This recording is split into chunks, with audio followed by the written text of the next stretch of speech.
on your radio, on the LBC app, and Play LBC. leading Britain's conversation. This is LBC. From Global's newsroom at 6 o'clock, the government has reversed its promise to introduce protection for workers from unfair dismissal from their first day in a job. Ministers now plan to introduce the right after 6 months following consultations with business groups and trade unions. LBC's political correspondent Aggie Chambray has more. Now, there had been talk for a while about this, the Employment Rights Bill being watered down. It's currently going through something called ping pong between the Lords and the Commons, and of course Angela Rayner, who was a massive proponent of the bill, and the minister in charge of the bill both left in the recent reshuffle. But they are basically saying in this statement that it can only reach royal assent and keep to the published delivery timeline if they do this, and they say this is a workable package. The Prime Minister has insisted Labour has kept to its manifesto despite announcing £26 billion of tax rises in the budget yesterday. Sir Keir Starmer says while the government's asking everyone to contribute, it will keep it to a minimum. A seventh person's been arrested over last month's attack at a synagogue in Manchester. The 31-year-old is being questioned on suspicion of preparing acts of terrorism after he was detained at Manchester Airport. And Russian President Vladimir Putin says he's ready for serious discussions on Donald Trump's Ukraine peace plan, but he says no final version yet exists. In the city, the FTSE 100 closed up 2 points at 96.94. The pound buys $1.32 and €1.14. LBC weather becoming clear in the south after midnight, but rain will continue in the north, an overnight low of 7 degrees. From Global's newsroom for LBC, I'm Tim Humphrey. This is LBC from Global, leading Britain's conversation. It's 6 p.m. Now, Tonight with Andrew Marr. Good evening. I've been thinking about this overnight, and I don't believe the budget.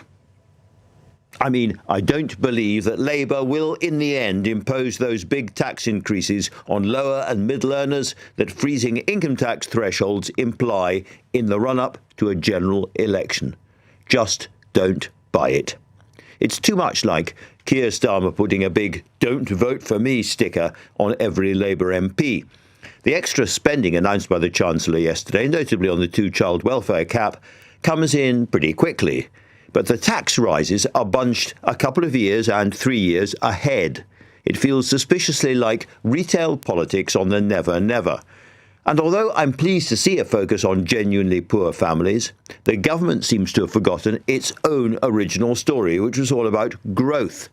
There's not much pro-growth about this budget, and as Rachel Reeves keeps telling us, growth is what we need. For all these reasons, despite a strong performance in the Commons by the Chancellor yesterday, I make this prediction. Watch the polling. I think it's highly likely that today marks the beginning of a real recovery by the Tories. That is, unless something big changes in Downing Street. Let's begin today with Lisa Nandy, the Culture Secretary and one of the voices on the left of the Cabinet. Is she absolutely convinced that these tax rises that will hit normal people will come in before the general election? I think this is the fairest way of delivering on the promise that we made to rebuild our public services, to improve people's living standards and to secure an economy that is stable after a period of huge instability that left working people paying the price. We're already making progress on that, and I appreciate that it is difficult to ask people to make more of a contribution, but through the choices we've made sure that those with the broadest shoulders bear the greatest burden, and ordinary working people feel the benefit. Minister, I'm thinking about people without the broader shoulders. I'm thinking about the lower and middle income earners who are going to be drawn into higher taxes, are going to really notice those higher taxes, not now, but just ahead of a general election. And without being rude about it, it seems politically bonkers. Well, we're pulling every lever at our disposal to make life easier for people. And the Chancellor has been clear ever since we were in opposition that short-term gaming the system is what got us into this mess. We're trying to do three things at once. We're trying to stabilise the economy, so make sure we don't have a repeat of the debacle that we saw a few years ago, which sent mortgages through the roof. We're trying to make life easier for people after the biggest fall in living standards since Victorian times under the last government, which is why we've got these measures in this budget around raising the minimum wage and freezing prescription charges and other measures. But we're also trying to invest for the long term to prevent a repeat of this cycle and ending up back here. Now, taken together, this budget does all of those things in very difficult circumstances. But we're confident that people will feel the benefits, and that's what will matter to people at the next general election. And yet, at the same time, it is imposing really painful tax increases on relatively ordinary working people just ahead of a general election. Can I put it to you, the hope must be that the economy grows better, more in a way that allows you not to do this just before an election? Well, what we've tried to do consistently is to keep taxes as low as possible on working people, and that is still our goal. We've also promised that we will help people with living standards and the cost of living, which is why we've got these cuts to energy bills and other rail fare freezes and other measures. And we, although there's been an attempt to characterise this as spending on welfare and raising taxes, actually, if you look at the measures that we're very proud of in the budget, like ending the 2-child limit, 60% of those families have parents in work. What we're doing by taking those steps is making life easier for working families. This is something the Chancellor originally did not want to do, but Labour MPs were desperate for it. Sort of Labour grandees, as it were, like Gordon Brown, have been campaigning very hard for it. Is this not a victory for the Labour Party? I don't accept that for a minute. That it's not a victory for the Labour Party. Didn't want to do this. We opposed this measure when it was introduced by George Osborne in 2015. We said that children shouldn't be punished for the circumstances they found themselves in. And what's happened since is even worse, in that not only have record numbers of children been pushed into poverty, but we've also seen many of those children then trapped in poverty with the life-scarring experiences, with none of the impact that George Osborne said it would have about getting people into work. So we've taken this step because it's the right thing to do, not just morally, but it's the right thing to do for the economy. And why have we done it now rather than done it on day one? Because the Chancellor, by working with me and other colleagues across government through things like the raising of gambling taxes, which is the Secretary of State responsible, I've worked very closely with her on, we've been able to make sure that we can pay for it and we don't end up back in a Liz Truss situation where working people pay a very heavy price. Do you think this budget makes the position of the Chancellor and the Prime Minister secure? I think they are secure. They have my full support and they have the support of the Cabinet. And across the board, when I talk to Labour MPs, although they are very, very concerned to see living standards rise quickly, to see public services rebuilt, I think there is a widespread understanding that that is precisely what we've done, not just in this budget, but in the one that preceded it as well. And most importantly, when I knock on doors across my constituency and across the country, although people are really feeling the pain of 15 years of poor living standards, I think there is a recognition that not everything can be done overnight, particularly when it comes to the National Health Service. I think people are starting to see a difference. Could we go faster? Yes, we could.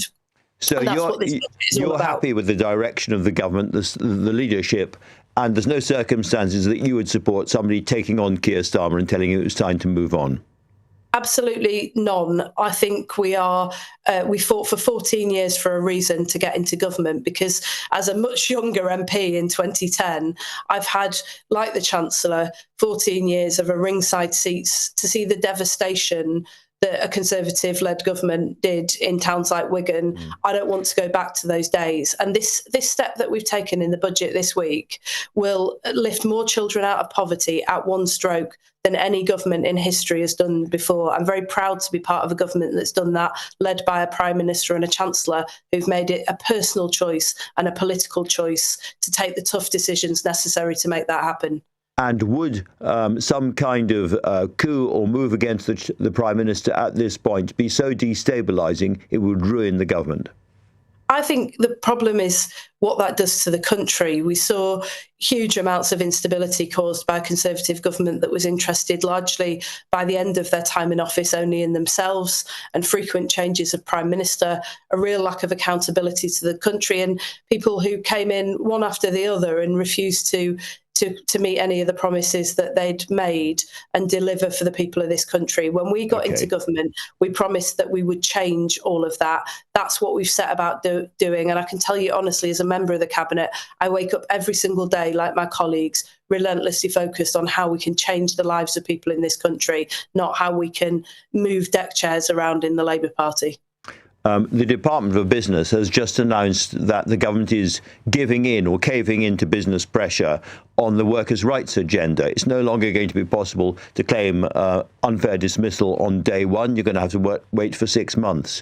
Are you pleased or are you worried about that change? Because it's something that, for instance, Angela Rayner must be seething about.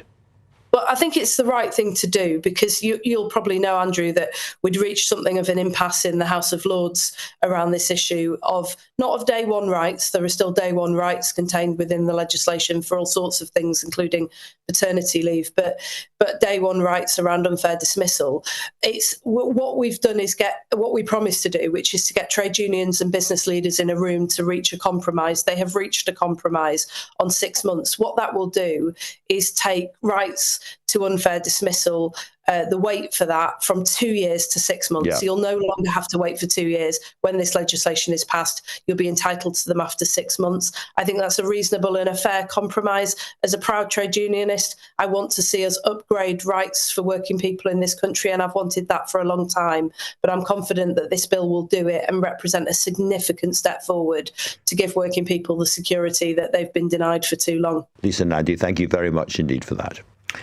If there is one thing that might have saved the Prime Minister from a leadership challenge coming from inside the Labour Party, it's the two-child benefit cap being lifted.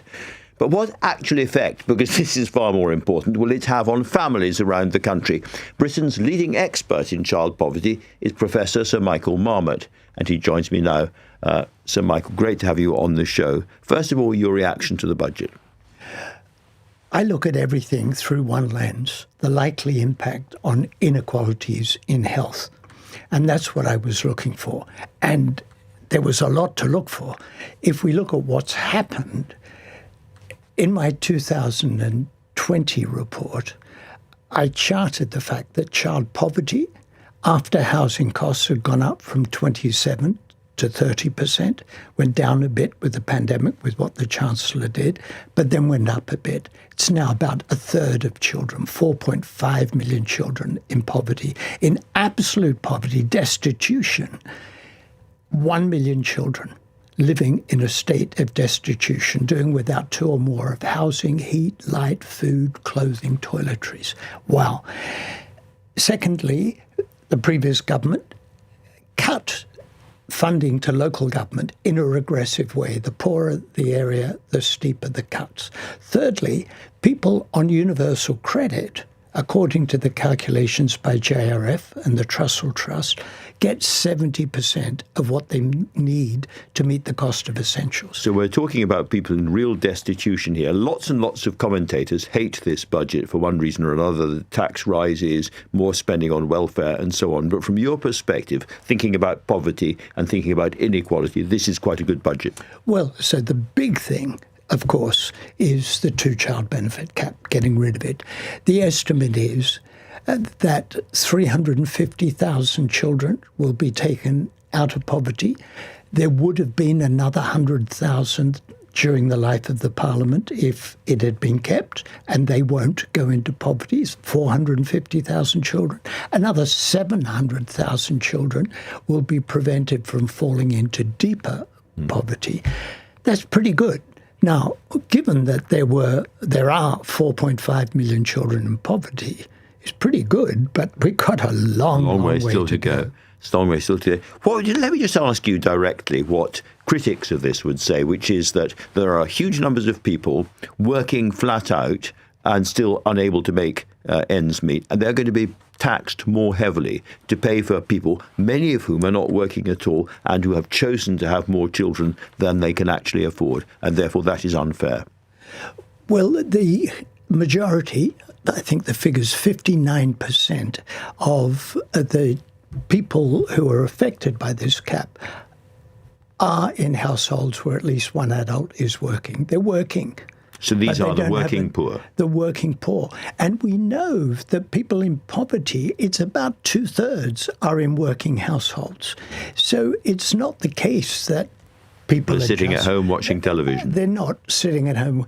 And if you've ever sat at home and watched television, it's a miserable existence. It really is. It is. It's not something most people want to do. It's this myth that if you make welfare sufficient to meet the essential needs of the population, people won't work.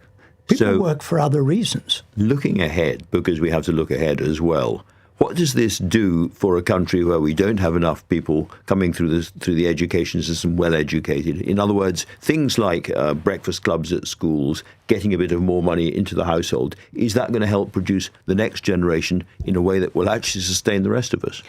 It's a much bigger problem than that. I saw over the weekend research from the Pew Research Centre in the UK. In 36 countries, they asked people, will your children be better off than you or worse off financially? In the UK, 19% of people think their children will be better off than them. That is an astonishing. Isn't that appalling? That's a jaw dropper. It's a jaw dropper. And if you're thinking, well, people are not sure how they feel about the two-child benefit cap, is it good or bad? Only 19% of parents think their children are better off than them. In other words, we're failing a whole generation of children. This is one small step in the right direction. Well, there is a very sobering thought to end on. Sir Michael, thank you very much indeed for coming in. How can we begin to assess the real chances for the Tories far away from Westminster? Because this was a traditional Labour tax and spend budget. They may have finally won permission to be heard. Let's talk to somebody who knows the West Midlands inside out, Andy Street, Conservative politician who was mayor there until last year. He's also a former managing director of John Lewis. Andy, great to have you on this show. First of all, this was a budget which, in a sense, clarified politics in a rather old-fashioned way. Yes, so Andrew, good to be with you. And it's a very interesting question you start with, because actually I agree with you 100% on that point. And it's actually very helpful, I think, because the Labour government revealed what it believes in, which is, I'll use your words, old-fashioned tax and spend, highest tax rates ever, taxing people in order to increase government spending. Not, by the way, investing in growth, which, of course, you challenged Lisa Nandy on a little earlier on. So now we've got that. The Conservative Party is able to say, we have a different view of the future. So you have a new challenge as well, Andy, of course. So if people are saying we want parties who are going to cut our taxes, we don't like this line of approach, despite what Sir Michael Marmot was talking to me about in terms of child poverty. We want a different direction. They now have to choose between yourselves, the Conservative Party, and Reform. Why would they go to you rather than to Reform, do you think, with this new agenda? I think there's a very clear answer to that, because what people will be saying is actually, let's have some honesty here. Let's have some grip of the real detail. And remember, the underlying point here, the background to your question, is the Labour government said they were going to do one thing. The defining mission of the government was to be a growth, and they are not now delivering that. They're delivering something different, hence the clarity. So given that, my belief is the population will come to a question which goes, who do we really trust to manage the economy? And if we do the hard yards, put the work in on what we would do, as opposed to what you might call the sound bites that traditionally go with a populist right, I believe that's what gives us a perfect opportunity. So you think that Nigel Farage and Richard Tice and co don't really believe it and won't be able to get a control of government costs as they say they would? Well, look at the history. Look at what's happened in the last year. They gave all sorts of commitments about cuts at the last election. They then do another broadcast, I think it was about 3 weeks ago, Nigel Farage did his main economic speech saying, basically, I've changed my mind. I didn't stand by what I said before. So I think the population will be looking for people who they have real confidence that they've done the numbers, it is believable. And by the way, also that they understand business and will get growth. Because if you don't get growth, you can't deal with any of the other good stuff. And we heard nothing yesterday about that whole side of the agenda, which are the new growth industries, how we're going to get the housing market going, how we're going to export more, what do we do around innovation? And that's where we've got to put our original thinking. A very strong message indeed. Andy Street, thanks so much for talking to me tonight. Vladimir Putin has broken his silence on Donald Trump's peace plan for Ukraine, saying it could form the basis for a future deal. But what does that mean? I'll be finding out from the Kremlin's former Prime Minister. Time now, 6:20. LBC. Hurry.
With Andrew Marr. Watch live on both Global Player and the new LBC app.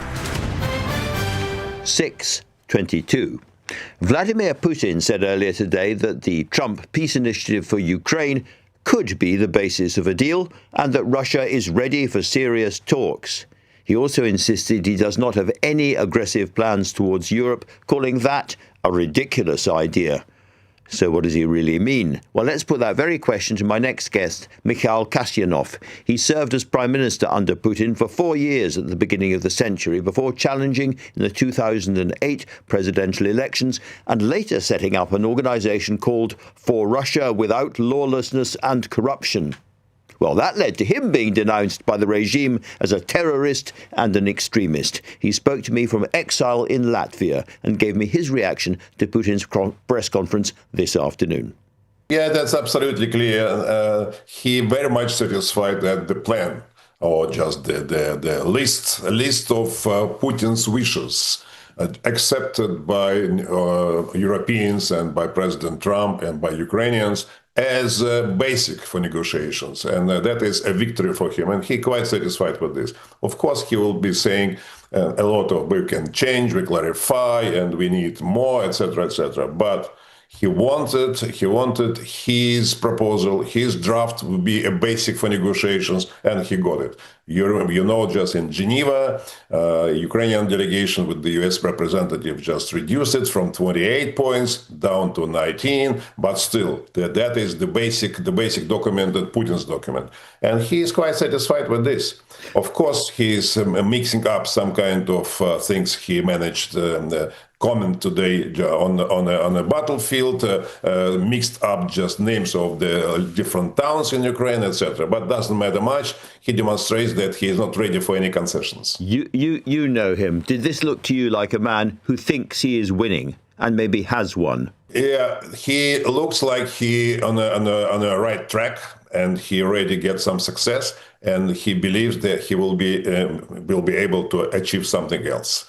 And of course, he said that's absolutely not clear, not acceptable for him that Ukrainians will not withdraw their troops from remaining territories of Donbas region. That is the principal issue. Recognition of Crimea, he reconfirmed that's a principal issue for him. He will continue to insist on this. That's why I'm saying my conclusion is that there will not be any peace deal or any ceasefire deal just in the upcoming couple of months. Because his message to the Ukrainian army is, in effect, put down your weapons, walk away, surrender, give up, and nothing else will do. Exactly. Mr. Putin right now believes that he could manipulate by Mr. Trump, because of the reason that there is a corruption scandal in Ukraine and demonstration by Putin's propaganda that his troops move very quickly in Donbass, which is not the case, absolutely not. But he creating such an atmosphere and trying to use Mr. Trump to press Ukrainians to accept. He wants to end the war as a capitulation. He wants his terms and conditions to be accepted. And he believes that on this particular point, maybe with the using of Mr. Trump, he could achieve this.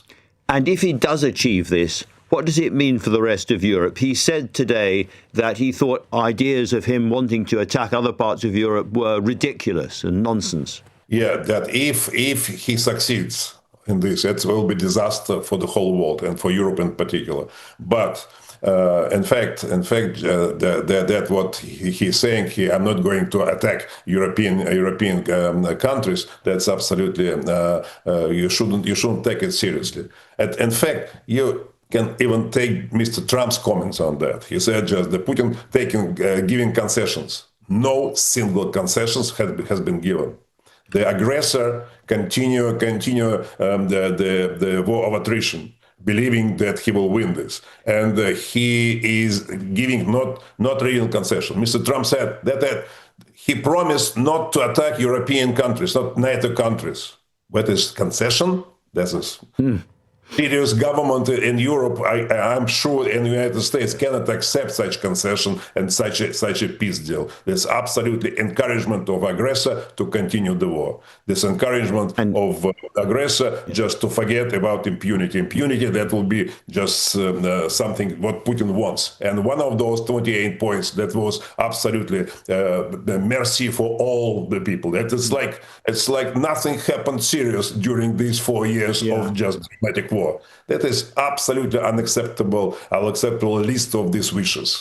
And if Kiev was forced to swallow the Trump plan and Putin got what he wanted in the eastern Donbass, that would produce, presumably, a complete political crisis in Ukraine, probably the fall of President Zelensky, and a kind of massive national demoralization. And at that point, do you suspect that President Putin will just go for the rest of Ukraine as well? In other words, this would be the first bite and he'd come back for more. Yeah, that absolutely. That shouldn't be the case of pressing Ukraine. I think Ukrainians will never accept this, and I believe that European governments, including British government, just absolutely the coalition of willing will stand up. And they already just mentioned this to President Trump that it's not acceptable. That's why those 19 points were agreed, but cutting out just an unacceptable wishes of Mr. Putin. That's why I'm saying just there will again another gap between understanding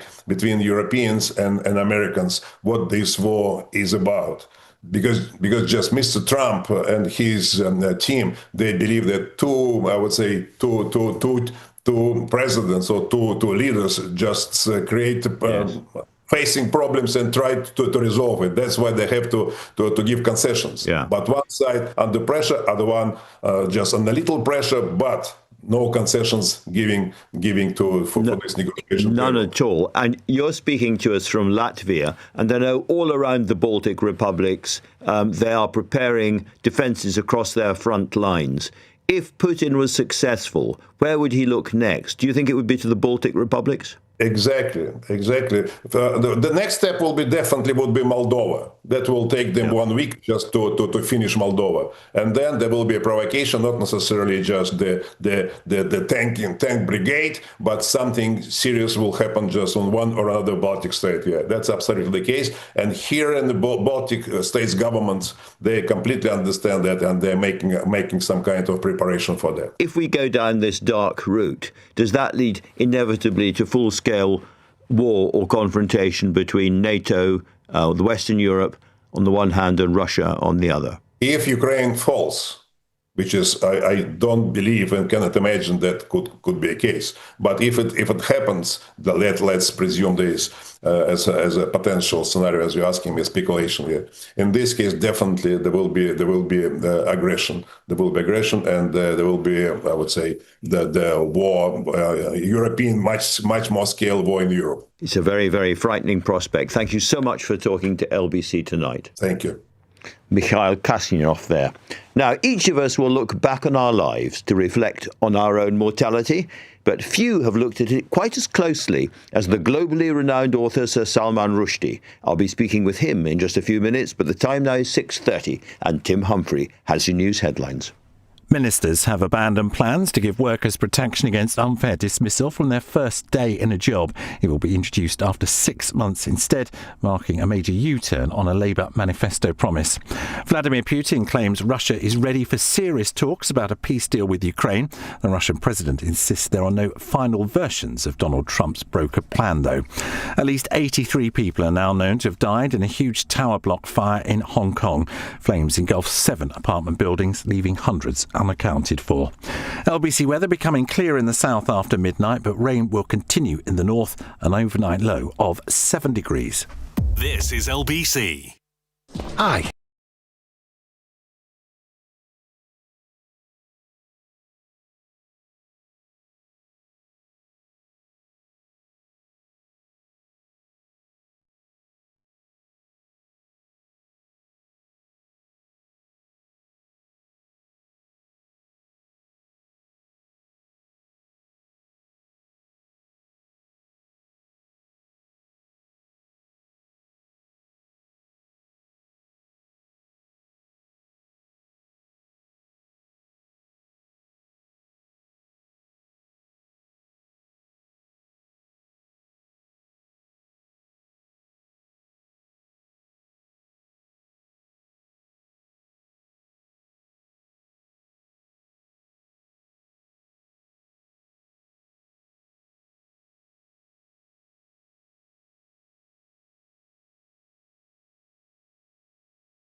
With Andrew Marr. Listen on your smart speaker. Just say, play LBC. 6:32. So as we heard from the former Russian Prime Minister Mikhail Kasyanov earlier, we live in a dangerous world. You'd think the government would be laser focused on shoring up our defence abilities, but our reporter Joseph Draper has a story today which suggests that may not be the case. Joseph. Well, yeah, we've had some extraordinary warnings from the top brass within hours of the budget being released yesterday, saying the military is facing a funding crisis with no new money announced yesterday in that budget. And there are reports that the armed forces chiefs have been holding very difficult talks. They sound like crisis talks, essentially, over the last week or so to decide how they are going to get the money that they need. The Chief of the Defence Staff, we're told, Sir Richard Knighton, has been preparing to write a letter to the Defence Secretary John Healey, warning there isn't enough money to fulfil commitments made in the Strategic Defence Review in June. You'll remember that told the government they basically had to get us war ready, ramp up our defence spending, our procurement. Now, initially, Ministry of Defence sources denied that the Secretary of State had received that letter. Interestingly, though, when I asked them this afternoon, they wouldn't deny it. So there appears to have been some kind of change there. Perhaps he now has received that letter. General Sir Richard Barrons co-authored that SDR. Months later, though, he says it's unlikely to be fulfilled.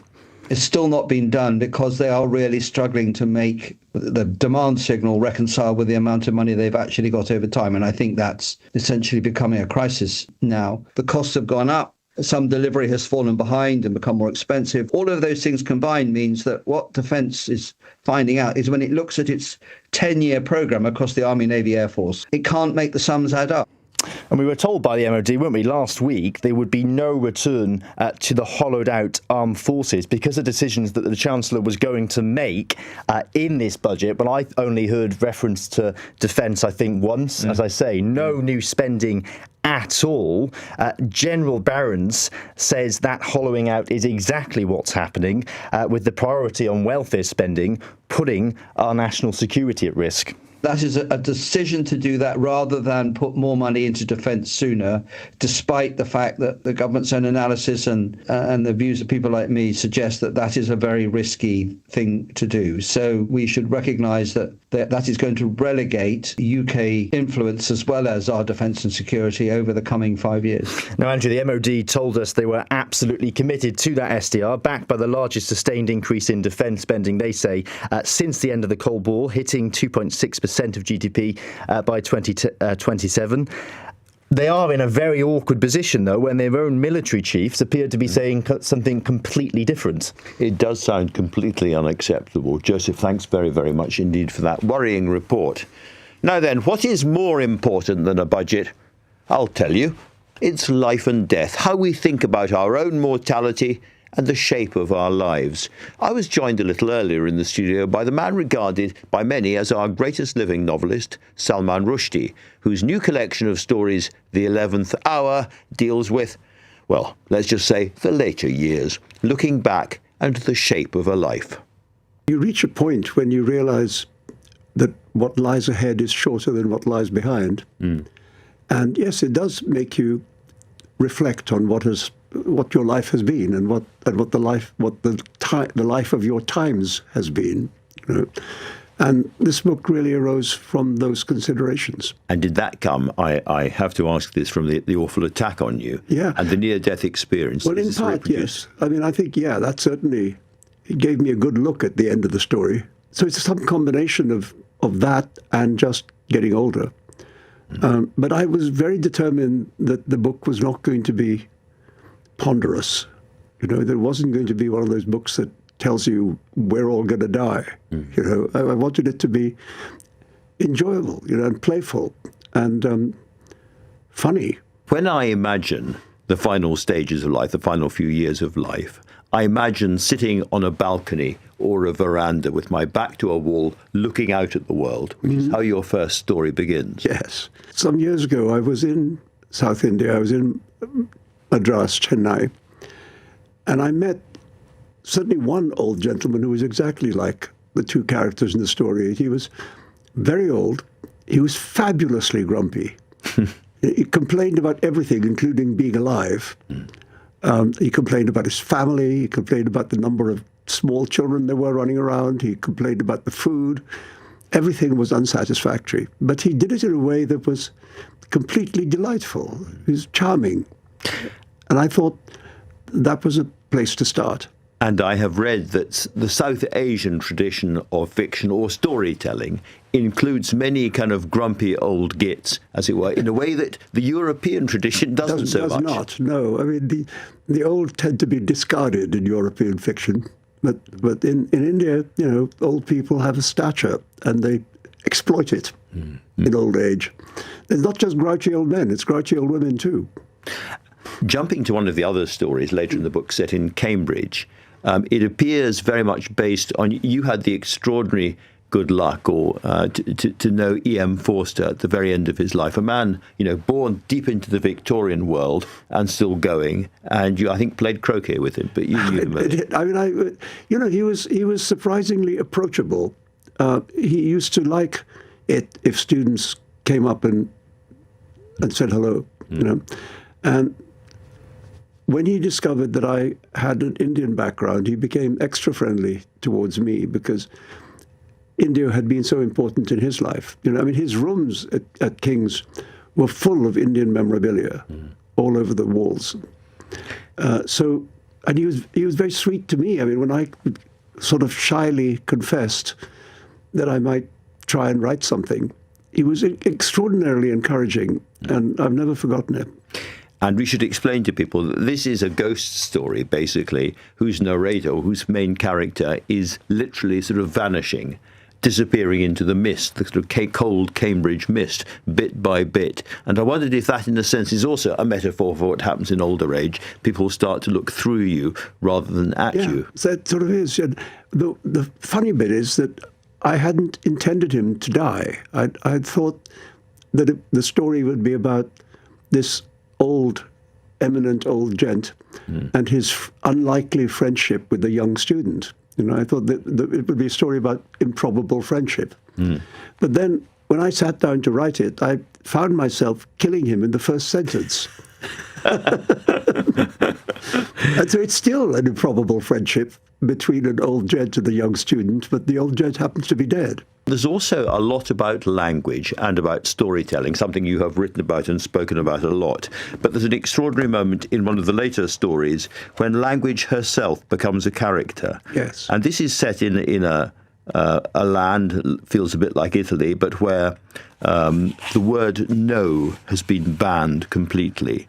And if I could just read out a little bit, you say, this is the chap sitting in the piazza, "Our language, however, sulked. She came to sit by herself in a corner of the piazza and often shook her head mournfully. She became pedestrian. She informed us she was unwilling for the moment to fly or soar or even to travel by train or bicycle or bus. She said she felt leaden-footed."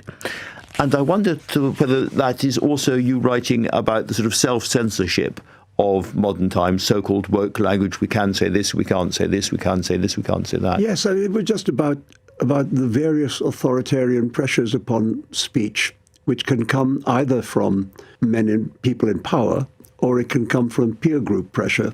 But both kinds result in an impoverishment of speech. And language becoming quite cross with us. Yes, and I didn't have this habit of my stories telling me what to do, because I hadn't intended language to be a character. And then she just walked into the piazza and sat down. It's an absolutely wonderful moment. You mentioned authoritarian figures. Some time back, you said that if Donald Trump was going to be elected again, you might leave the United States. You'd had enough of it all. Do you still feel that way? Are you heading in this direction? He said optimistically. It's not particularly nice here, is it? Well, in a different way. In a different way. No, I mean, I think I'm lucky that I live in New York City, which is at the moment a kind of liberal bubble. In a fairly illiberal, larger context.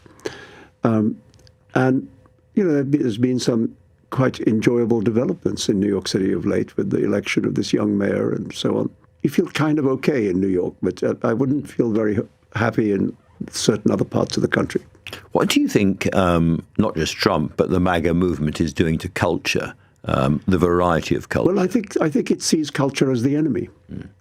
And whether culture is expressed as late night comedy or universities or journalism, these are all what they conceive of as their enemies. Or people coming from the Indian subcontinent with stories of their own. Yeah, and not just from the Indian, because I think one of the things that's interesting about what's happened in American literature in the last 25 years or so is the arrival of immigrants from everywhere. So now you have Vietnamese Americans and Bengali immigrants, Americans, and Russian Americans. And so the American literature has been enormously enriched, I think, by all these stories from elsewhere being incorporated into the main body of American literature. So I think it's a demonstration of how immigration enriches a culture, but the MAGA world sees that as horrifying. And yet, whoever's in the White House, you can't put that genie back in the bottle. No, you can't. I think the damage that's been done is generational, and will take I hope that this moment will not long endure, and I think there's indications of a kind of backlash. You said it's not particularly nice here, apart from a dank and chilly November evening out there. What do you mean by that? Well, I was not a supporter of the Brexit idea, and I think a lot of the ills of the country now can be traced back to that moment, and yet nobody's willing to look at that. Do you think we are shrinking as a result?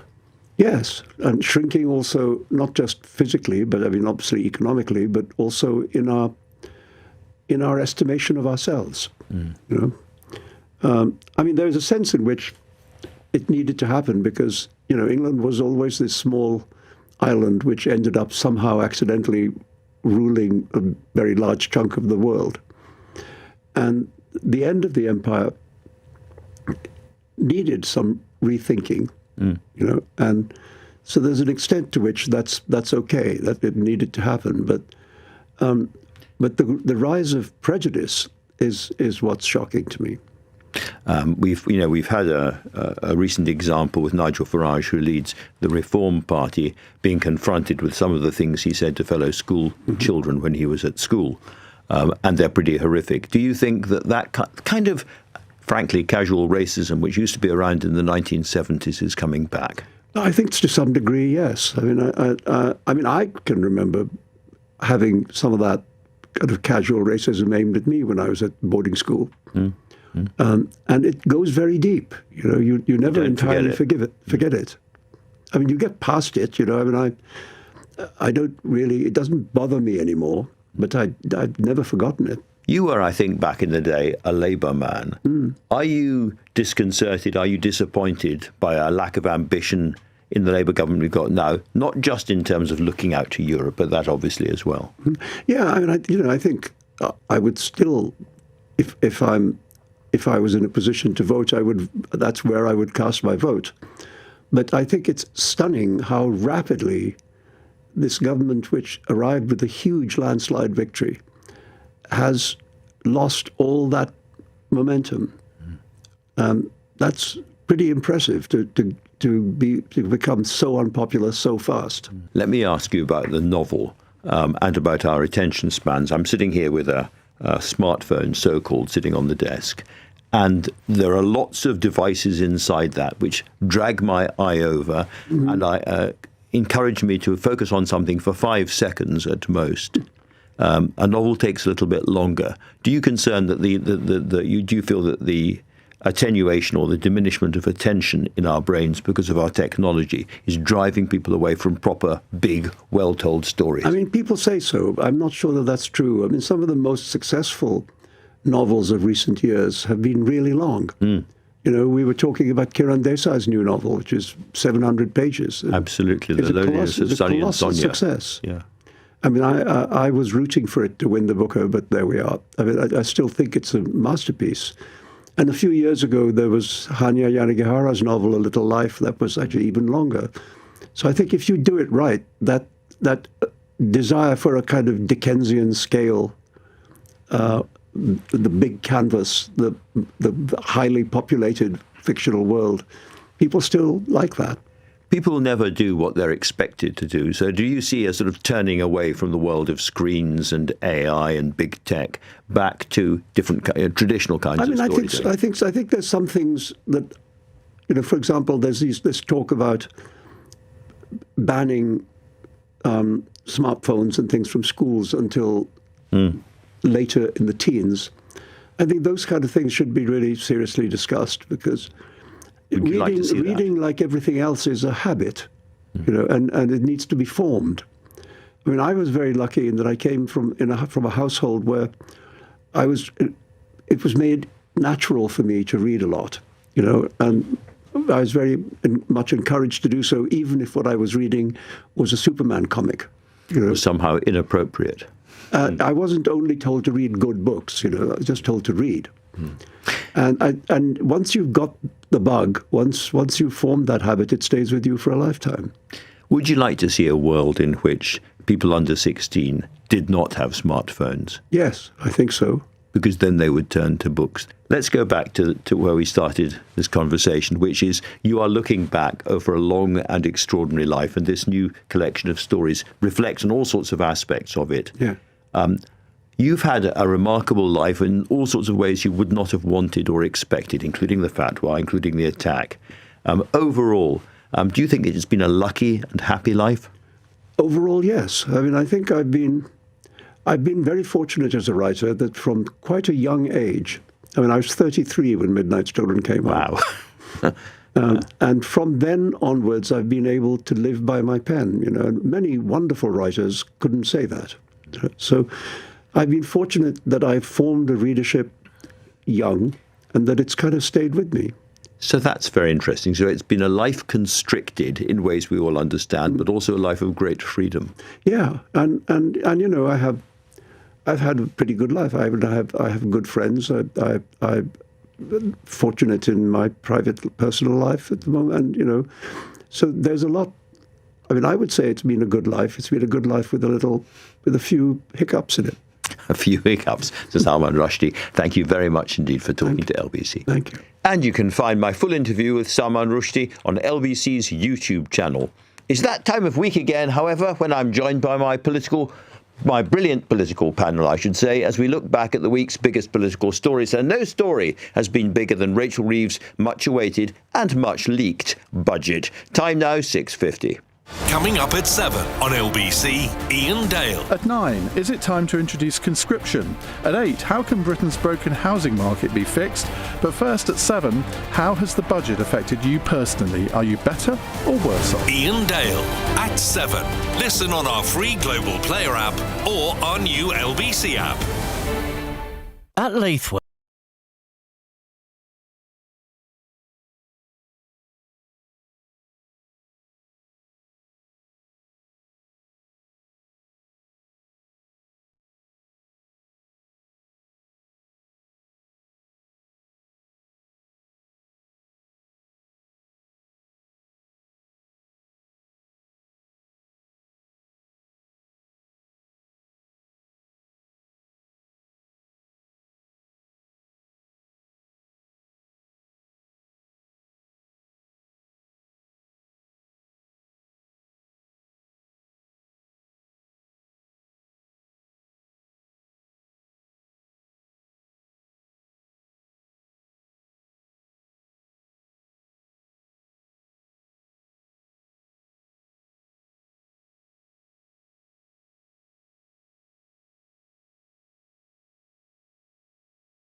Britain's Conversation, LBC, tonight with Andrew Marr. It's 6:52. Budget week is always tumultuous and hard to get a proper perspective on. This one was wilder and frankly madder than ever, and the implications are huge, including for the future of the Prime Minister. So I'm delighted that to look back over it, I have got a tip-top panel comprising Aubrey Allegretti, Chief Political Correspondent of The Times, and Ashley Armstrong, Chief UK Business Correspondent of The Financial Times. Welcome to you both. Ashley, let me start with you. Hot news just in, this U-turn on workers' rights. Yes, it is huge news, and it's kind of given a bit of frisson of excitement to day 2 on budget prep, to be honest. It's a huge move for Labour, actually, to have rowed back on this. It had been this extraordinary thing that was kind of the millstone around the neck of all businesses. They'd been complaining, they had the NICS burden last year, they've got the minimum wage increases, and they were saying with the Employment Rights Bill looming and day 1 rights, it's going to be a complete dampener on jobs. Why would we take a risk on a young 18-year-old who's suddenly become more expensive and who could launch an unfair dismissal on day 1? Just at the time when AI is arriving to just at the time when AI is replacing, and we're all having to think a lot harder about our workforces. So I think it's quite extraordinary that they've actually managed to get into a room, get the unions involved. Of course, they've only managed to do this because the Lords had kicked up such a fuss, and I think everybody had something to lose. There must have been some behind-the-scenes arm twisting, because I was talking to Lisa Nandy about this, and she said, well, she made a big thing about the unions have agreed this compromise with business. Slightly surprising. Yeah, I mean, it's a slightly unhappy deal insofar as the TUC, the Trades Union in Congress, is the only one that's publicly given a statement endorsing it. The other trade unions, major ones, I mean, people like GMB, they are sort of giving their support to it, but not necessarily issuing statements. So there's sort of an element of distance in welcoming it. So they've got away with it. Would they have got away with this? Would they have been able to do it had the former Deputy Prime Minister still been in her post? Oh, that's a very good question. I mean, she was obviously kind of the representative of the unions within that. I think actually within the kind of the business side of the government, they knew that this was the sticking block, right? They knew that there was huge cause and it was doing. Arguably, the unions have been allowed to keep the hold of the sickness rights, the holiday rights. It really is that unfair dismissal point. And I think actually even business sort of recognised that it was a bit bonkers for it to take 2 years for somebody to be able to claim unfair dismissal. In many respects, it's a sensible compromise. Angela Rayner won't have liked it. Lots of people on the backbenches, we both know, Aubrey, have been watching Keir Starmer's performance and beginning to think we're going to have to get rid of him. Do you think the budget calms that down? It certainly does. And I mean, when you ask the specific question about whether Angela Rayner is going to, sort of launch some sort of campaign around this issue, it's almost the perfect issue for her to be able to do that, because you'd think it's something that Labour MPs, having supported for the last 16, 17 months and being a manifesto commitment, would be more than happy to, wax lyrical about why this would be such a bad idea. And indeed, the government will almost certainly have to bring forward an amendment to the legislation in the Lords, which will mean that it will come back to the Commons for a vote. So there will be a real moment of jeopardy. Now, I spoke to Justin Madders, who was the employment minister under Angela Rayner tonight, and he basically said that this was a very serious matter breaking the manifesto commitment. We will need a great deal of convincing that this is the right thing to do. So there are clearly people who have concerns and are uneasy about it, but I'm told that there have also been lots of conversations with Chulo, which is the trade union liaison officer for the Labour Party. They seem broadly okay with this package, and people are saying, will Angela Rayner really want to come out and put herself at odds with something that actually the unions all accept? Tonight it feels like a fairly shrewdly done move, if not a U-turn, an L-turn or some kind of turn. A U-turn, it is a U-turn. It is a U-turn. But done shrewdly and quite cleverly. It may feel very different tomorrow, we have to say. Yeah. These things move fast.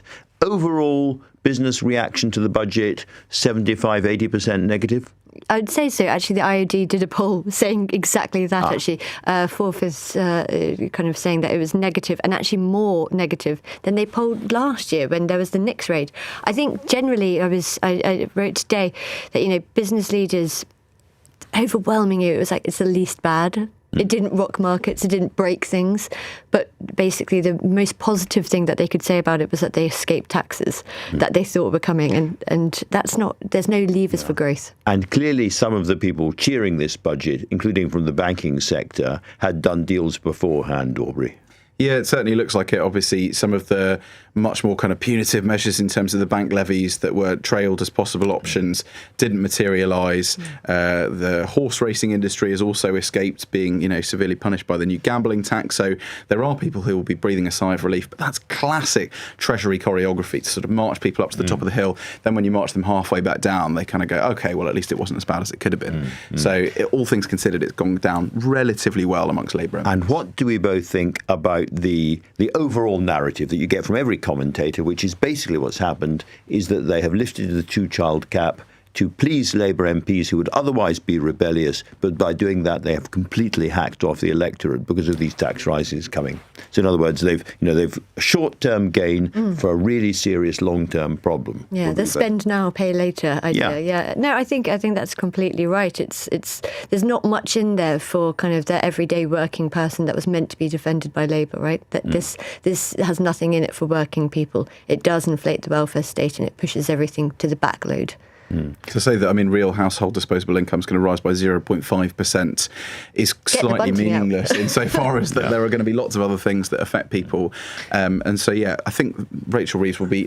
It's a survival budget in some ways for her. Yeah, a survival budget. But Aubrey, do you think that if they're all still there, a year or 2 years, 18 months before an election, they're actually going to do this thing with thresholds, which is going to hit so many of their own voters shortly before they decide what to do? Completely. They've backloaded so many of these tax rises. I think they'll come off this. I don't think they'll do it. It's very possible. And actually, when you look at the amount of headroom that she's left herself, this generates roughly, £8 billion? That is something which is manoeuvrable if you can get the growth that Rachel Reeves says she can. So much more to talk about, but we are out of time. Ashley and Aubrey, thank you both very much indeed. Ashley, Aubrey, Andrew, all the A's. If you've missed any of today's show, you can listen back on our free Global Player app or the new LBC app, where you can stay up to date with all the latest news and opinion, put your news categories in the order you would like them. Pause, rewind, live radio, and listen to a range of podcasts. So, download the all-new official LBC app for free from your app store now. Coming up at 10 on LBC, it is Ben Kentish. But right now, it's time for Ian Dale. Thanks, Andrew. Does this